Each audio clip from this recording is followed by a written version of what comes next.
When you're lifting objects, be realistic about how much weight you can comfortably lift. Lifting heavy objects with bad technique is one of the top causes of back pain.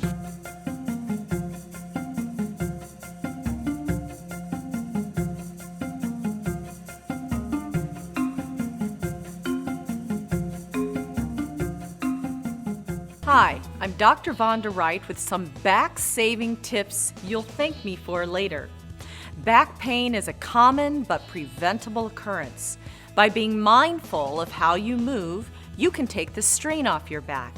Try these tips. When you're standing, distribute your weight evenly between your feet. Don't lock your knees.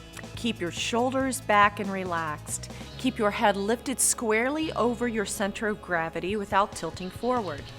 When you're lifting objects, be realistic about how much weight you can comfortably lift. Lifting heavy objects with bad technique is one of the top causes of back pain. Break things into smaller loads if you can.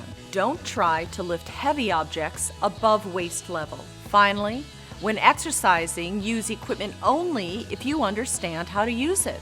Ask a trainer to guide you, and consider using lighter weights and more repetitions. These simple tips can save you from pain in the long run.